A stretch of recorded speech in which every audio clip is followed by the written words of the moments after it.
Hello again from Fired Up. I'm your host for the show, Bob Irwin, broadcasting from Rigel Studios here in Las Vegas, Nevada.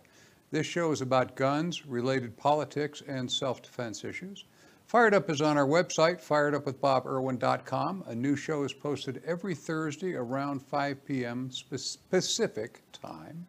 New shows also appear on YouTube and numerous other media.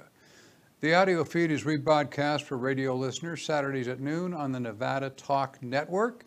You can check out KELY1230.com for a station in your area. If you have questions or comments, you can send an email to bob@firedupmail.com or leave a message on my office recorder, 702-257-1060. If you leave contact information, we will respond by email, text, or telephone. Questions to our guests will be forwarded to them for answers if that's appropriate. There are several hundred defensive uses of firearms every week in the United States, rarely covered by the mainstream media. So we always present a few for our listeners' education. Some of them are good shootings, some are questionable shootings, sometimes they're wrongful shootings, but I picked them out as educational for firearms owners. The individual incidents are adjudicated under local law, please remember, so advice given here might not apply to listeners in different jurisdictions. We are giving you information that will help you stay out of court and hopefully stay out of jail in a general sense. The incidents we're using are as reported, except as Fired Up policy, we eliminate the names of those involved other than reporters or police officers, but the individuals involved on both sides of the incident are usually left out, their names. My guest today is firearms trainer. That doesn't cover much of it, but firearms trainer, Lenny Davis. Lenny, if you would, a bit of your background. Thanks, Bob. For those that have not seen me before on here, my name's Lenny Davis. I'm a retired special agent with the Department of Homeland Security. I've been a anti-terrorism instructor and subject matter expert for the Department of State for the last 13 years. And for the last 3 years, I have run my own security and private investigations firm here in Las Vegas. We offer also training for firearms from everything from civilian up through military and law enforcement. All right. This first story comes to us from the Tampa Bay Times. A reporter named Kirby Wilson reported on the 24th of this month, this would be 6 days ago now, in Port Richey, Florida. According to the Pasco County Sheriff's Office, a local resident heard a commotion from his neighbor's house on Saturday night. Here's what happened according to the Sheriff's Office. A 34-year-old resident got into a loud argument with a woman at his home in the 10,300 block of Country Lake Drive. The dispute was so loud that his 39-year-old next-door neighbor walked out of his own home to see what was the matter. A fairly normal thing. The 34-year-old, the resident now, took exception to his neighbor butting in. The 39-year-old then decided to, the 39-year-old decided to call 911 to report the loud incident. That decision apparently angered the resident enough that the 34-year-old moved toward his 39-year-old neighbor and reportedly threatened his life. The 34-year-old, standing in his own property, then shot the 39-year-old neighbor in the chest with a 9mm handgun. So far, no charges have been filed in this neighbor-on-neighbor shooting. The 39-year-old applied first aid to stop his neighbor's chest bleeding, but to no avail. The doctors pronounced the 34-year-old dead at Bayonet Point Hospital later that night. Deputies are still investigating the incident, according to the Sheriff's Office release. As 911 was already en route, the immediate application of first aid here may help reduce the sentence after conviction. Actually, not killing the victim would be a whole lot better. Unfortunately, standing on your own property helps a bit, as Florida has a not terribly clear and currently disputed stand your ground statute, but application of that could swing the case one way or the other. Mr. Davis. Well, we've got to stop this neighbor-on-neighbor violence. It's been going on since the Hatfields and McCoys, and it must come to an end. This is one of those things that, again, with us not being there, Bob, we've talked about this kind of thing before. This got escalated way past where it probably should have, in my opinion. Again, not knowing the real substance of this report other than from the media. But it sounds like the neighbor next door kind of really has taken this stand your ground law in Florida to another level. Now, again, and as you pointed out, Bob, that this law in Florida has been sort of diluted and been the subject of several court decisions since the Trayvon Martin shooting. So I'm not 100% sure exactly where the law stands with them now in Florida. But again, this is something that, I think this could have been very easily, turned into a non-incident had that neighbor just said, I'm going back in the house. And if the guy came after him then, that would have been, to me, would have been more of a threat.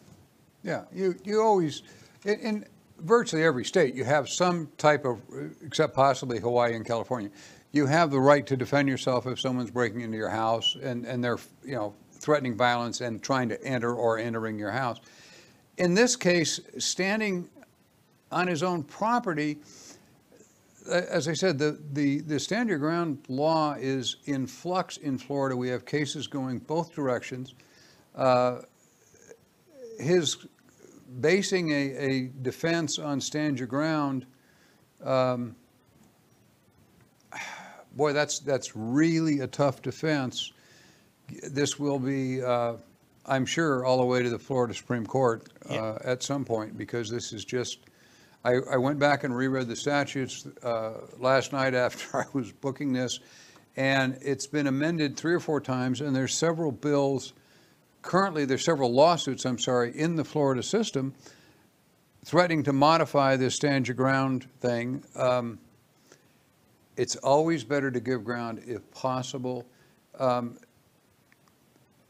want to say hopefully the guy gets off. He could be charged with murder, second-degree murder, any number of things, all of which, and of course there will be a lawsuit against him. Oh, absolutely. From the family of the guy involved. Those just come of natural sport with this just entertaining thing we call gunfighting. The advice is obvious. If you go over to your neighbor's house because there's a big commotion, go back to your house. If you want to call 911, call 911 from there. Don't threaten the guy. Don't move toward him.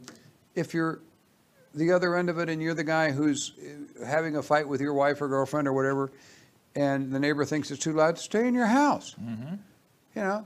Call 911 yourself and get the cops there. This is a prime example of how 2 guys, let this thing escalate to where one's dead and the other one's life is pretty much ruined because, like you said, Bob, if this guy is found innocent criminally, he's still going to be the subject of a pretty hefty civil suit. And even if he prevails there, it's going to cost him tens of thousands of dollars for attorneys. So this could have been easily avoided by just the guy just going back into his house. And bear in mind, in the civil suit, prevailing means that you exhausted all other options. And you certainly had other options like don't go out. Yeah. Well, we fit that over and over again. This is just be interesting to follow if we get further information on this. And I'm sure because it's a death, we will get follow-up. And perhaps in a week or 2 or 6 months, we'll have some preliminary court decisions on this and see how it went. We're going to break for a commercial right now from our sponsors. And don't go away. We'll be right back.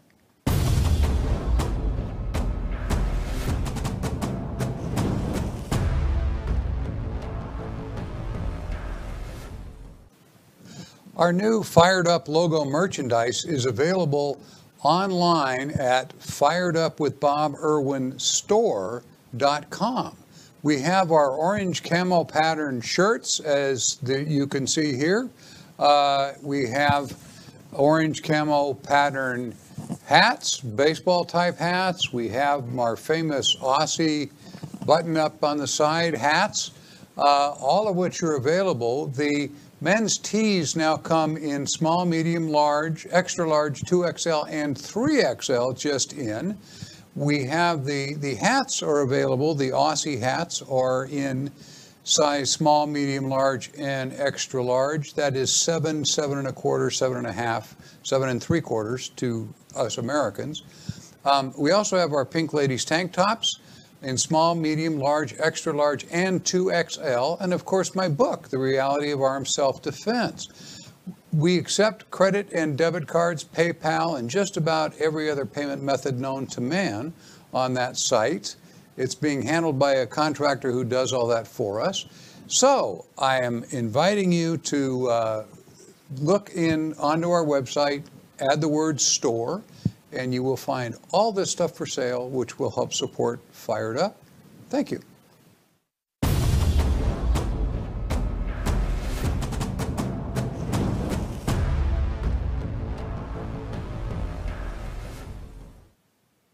And we are back once more.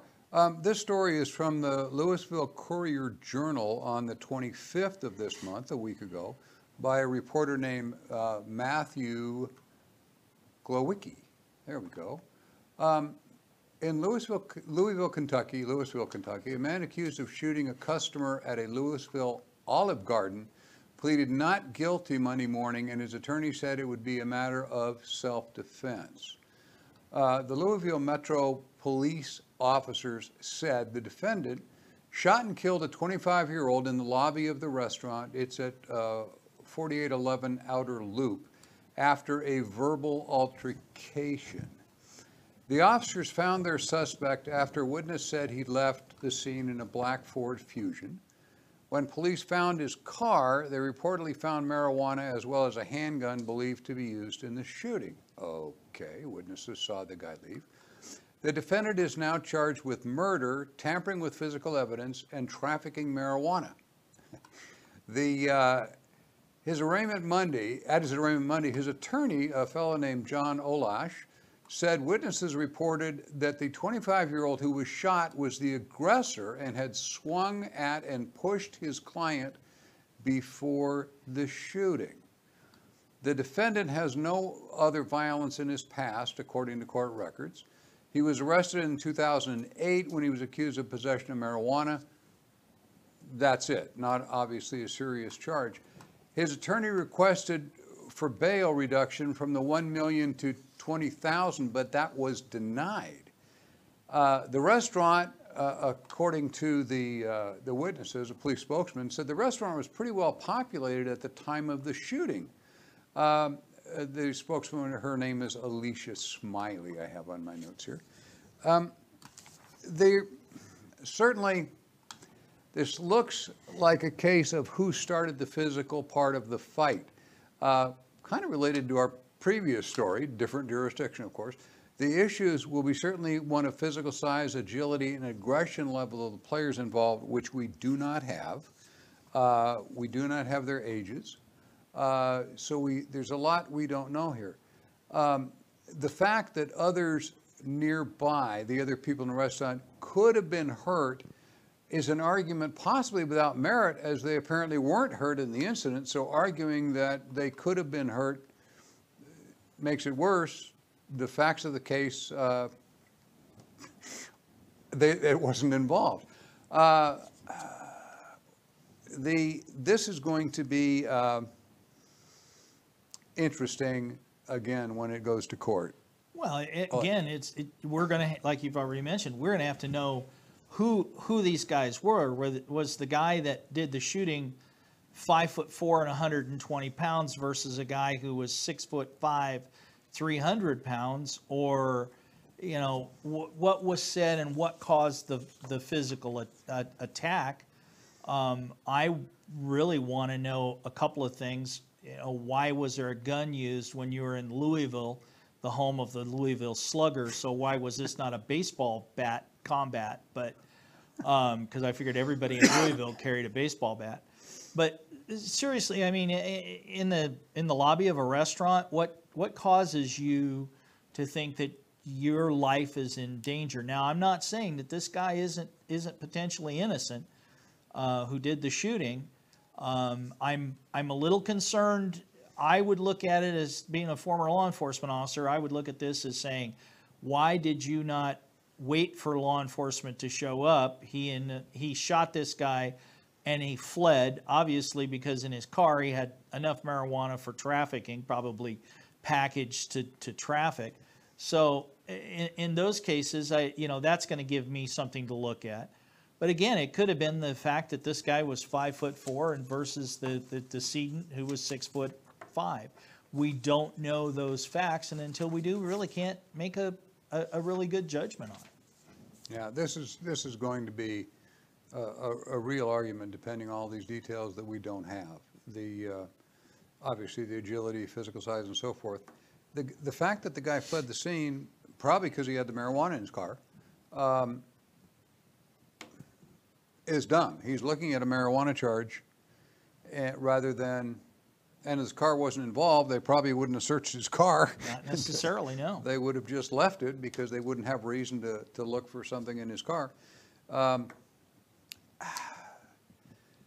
Like I say, the argument of the bystanders is probably a nothing. I want to remind viewers while I'm here, we skipped on last week's show when I had the owner of CCS Gunsmithing on here in Las Vegas, Chris Eifeld.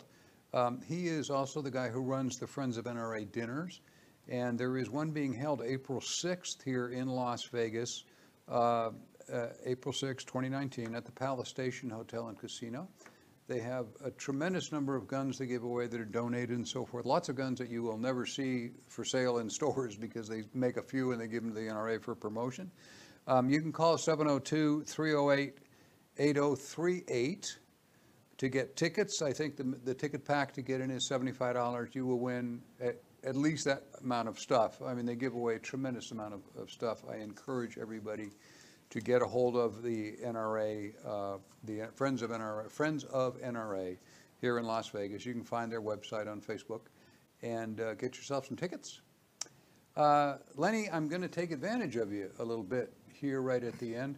We have some events in the news that have to do with border security on our southern border. We do. I hadn't noticed. And I understand you've spent a bit of time on that border working for Homeland and Customs, yes. And ICE and whatever. What do you think? A little out of our scope for Fired Up, but it's really important politically, I think. Well, politically, and I will tell you one thing that still goes with Fired Up is the trafficking of weapons, both north and south, constantly have been for decades. Yeah, I spent 31 years working for U.S. Customs and then 2 years as we became special agents under Department of Homeland Security, and I spent 2 years as an ICE agent. I spent several TDYs on the border in Mexico. I've spent some undercover time in Mexico. People don't realize, how close Mexico is to becoming a narco state. And when I say a narco state, I mean a state run basically by the cartels. For every guy like El Chapo Guzman that you take off the street, there's 5 guys that come behind him. And they make their living on the border and what they traffic across it, whether it's drugs, humans, guns, terrorists, you name it, they'll bring it. If they can make a buck bringing it across the border, they will. I've had the unique experience of being both a ground guy as a Customs Patrol officer when I first started my career, and then I became an air interdiction officer working for the Air Marine Division. So I ran a 10-man SWAT team off a UH-60 Black Hawk interdicting air loads coming across the border and ground loads coming across the border. And then I became a special agent and working cases, and I spent a lot of time even as an agent down on the border. The thing that probably makes me the maddest right now is the fact that the people who make the laws are not listening to the people who enforce them on a daily basis. They will not, or they don't seem to want to listen. The only person that seems to want to listen is President Trump. That we have a border crisis. Every president since Ronald Reagan, when I became an employee of U.S. Customs, said we've had a crisis on the border. They have done certain things to help. They've done certain, but they've never really followed through.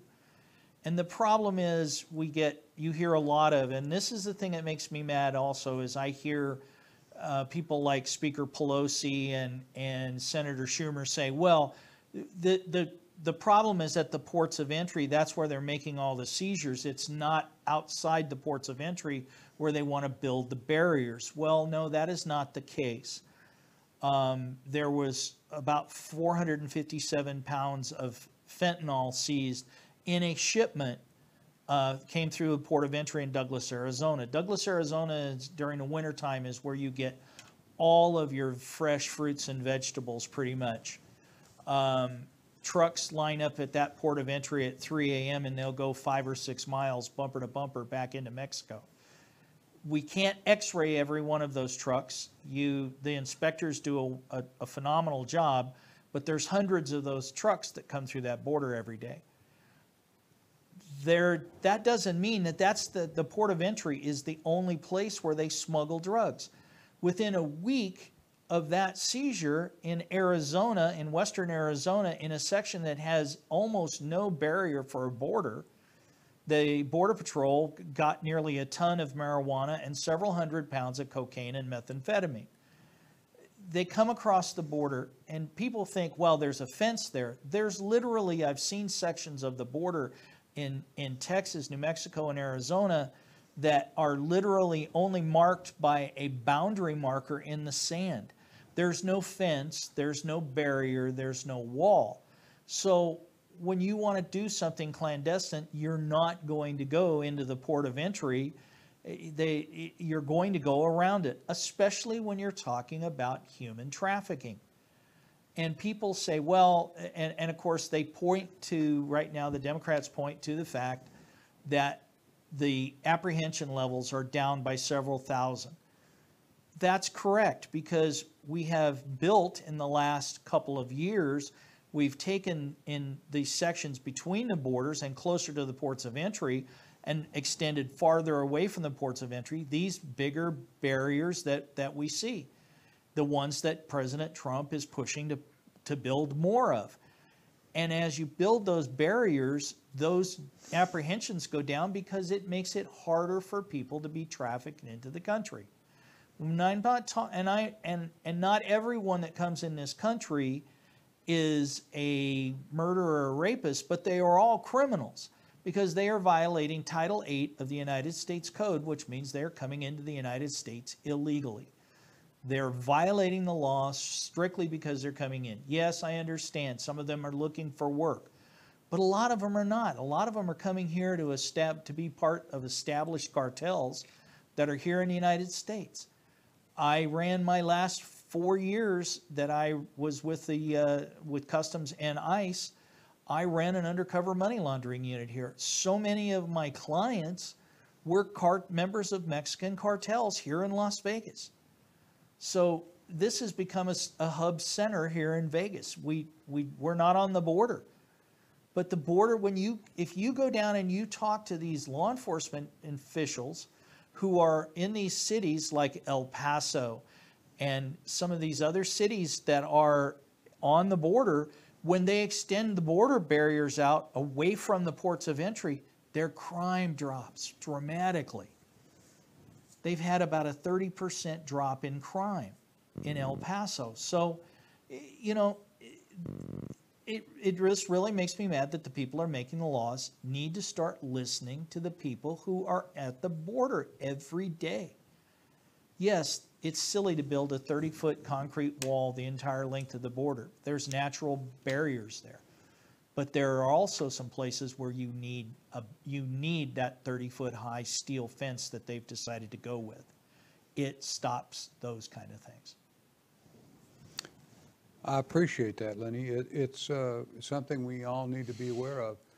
Next week here on Fired Up, we will have Attorney Don Green. We've had some legislation just go through the Congress this morning on gun law stuff, background checks and so forth. We've got a push in the state here for the magazine ban, which we talked a little bit about last week. Those bills have been introduced and looks like they're going to pass, or did pass this morning federally. We've got some real problems here if we do not protect our Second Amendment rights, and we're going to be heavily into that next week with firearms attorney Don Green here on the show. Don't forget, we've got the NRA, Friends of NRA banquet. You can call 702-308-8038 to get tickets and win lots and lots of guns. It's really fun. And we will then see you all. I think we're right up on time here. We are. We'll see you all next week. Lenny, thank you for being here so much. I appreciate the background, although it's a little off of what we normally do on this show on gun rights, but it is so important.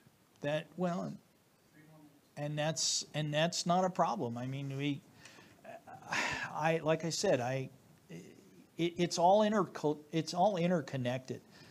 A lot of people don't realize how much of our crime every day in our homes, away from hundreds of miles away from the border, is interconnected with what border enforcement is about.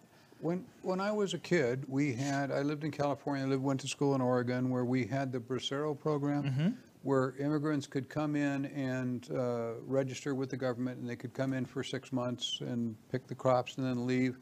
And that was almost killed by the fact that then we decided to tax it, and we were taking 20% of whatever income they had before we send the money back to Mexico. Because they weren't paying tax. I assume some Democrat decided to tax bean-picking people. But it worked wonderful because we had all these people available on a seasonal basis. They all had background checks and ID cards, and certainly we can do those again a whole lot better than we did last time, and have that workforce back to do those odd jobs, and it works perfectly. Well, and you know, the thing that gets me so mad, and I see it, and like I said before, I ran an undercover money laundering unit.